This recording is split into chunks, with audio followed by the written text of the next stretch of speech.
নমস্কার, আমি আবির চ্যাটার্জি। আপনারা দেখছেন আমার চ্যানেল এসিআই স্টক সলিউশন। আজকে যারা গভর্নমেন্ট এমপ্লয়ি বা যারা টিচার, তাদের কিন্তু প্রত্যেককেই বছরে একটা সময় গিয়ে HRA ডিক্লারেশন দিয়ে দিতে হয়। 1 জানুয়ারি বা 1 জুলাই প্রত্যেক বছর ইয়ারটা দিয়ে দিতে হবে। Government order number 97 ACB dated 7/3/2001। Part A, দুটো পার্টে, পার্ট বি দুটো আছে। I am married, unmarried, widow আর উইডোয়ার, যেটা ঠিক হবে সেটাকে টিক মারবেন, বাকিগুলো স্ট্রাইক আউট করে দেবেন। ম্যারিড হলে ম্যারিড দেবেন, আনম্যারিড হলে আনম্যারিড দেবেন, যেটা হবে সেটা দিয়ে দেবেন। এবার নেম অফ দ্য অফিস, অফিসের নাম বা স্কুলের নাম দিয়ে দেবেন। Next name of the employee, এমপ্লয়ির নাম দেবেন। Designation of the employee, designation দিয়ে দেবেন। এমপ্লয়িজ প্রেজেন্ট পে, বেসিক পেটা দেবেন, কারণ তার উপরে HRAটা ক্যালকুলেশন হবে। এবার HRAটা বসিয়ে দেবেন। তিনি কি অপটেড ফর স্বাস্থ্যসাথী, সেটা ইয়েস অর নো করবেন। Whether you get Swasthya Sathi card, পেয়েছেন কিনা স্বাস্থ্যসাথী কার্ড, সেটাতে ইয়েস অর নো করবেন। EPS, then write the name number of card, তাহলে নাম্বারটা, কার্ডের নাম্বারটা দিয়ে দিতে হবে যদি পেয়ে যান কার্ড। এবার আপনাকে ডিক্লারেশন একটা দিতে হবে। I do hereby declare that the details furnished in part A are true at the best of my knowledge।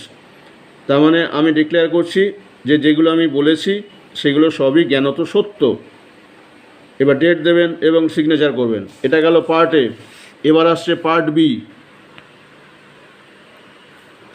এবার দেখুন, my wife or husband was not in service, এটা দিতে হবে যে সার্ভিসে নেই, সেই আন্ডারটেকিংটা দিতে হবে। Under the government of India or government undertaking or any statutory or local body or educational institute, যেগুলো লাগবে না সেগুলোকে পেন থ্রু করে দেবেন, স্ট্রাইক আউট করে দেবেন।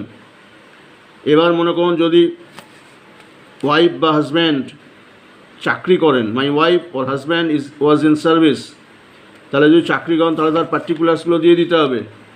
কী কী পার্টিকুলার্স দিতে হবে? নেম অফ দ্য স্পাউস দিতে হবে।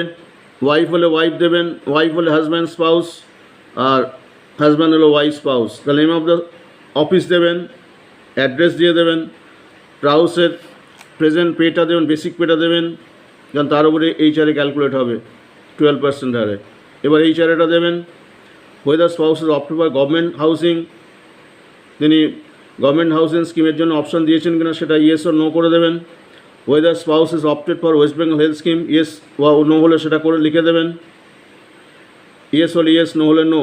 whether spouse is opted for under Swasthya Sathi scheme, yes or no, যেটা হবে সেটা করে দেবেন।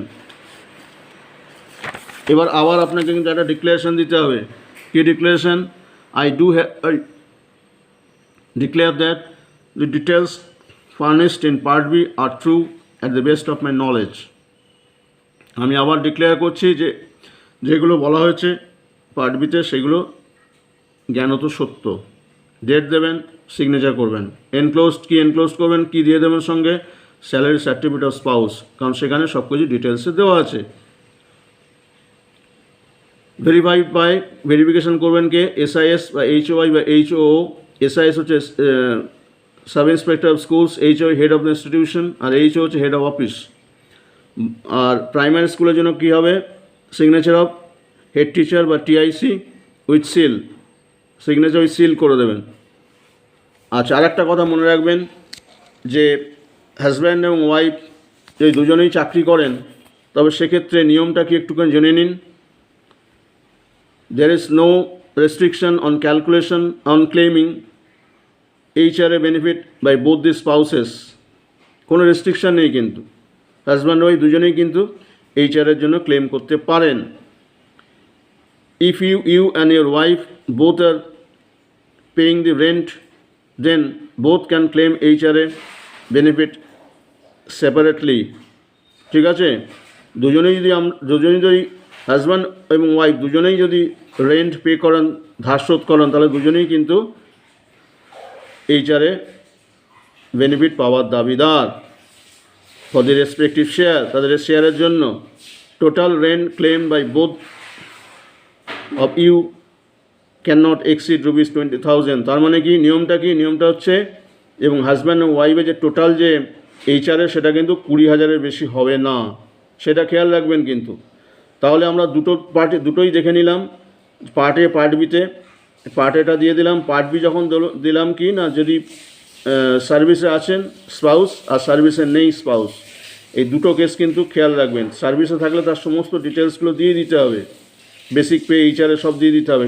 কারণ কি, যদি হাজব্যান্ড চাকরি করেন, ওয়াইফ যদি চাকরি করেন, দুজনেই করেন, তাহলে দুজনে HRA যেন সম্মিলিত HRA হাউস অ্যান্ড অ্যালাউন্স যেন 20,000-এর বেশি না হয়, সেটা খেয়াল রাখবেন।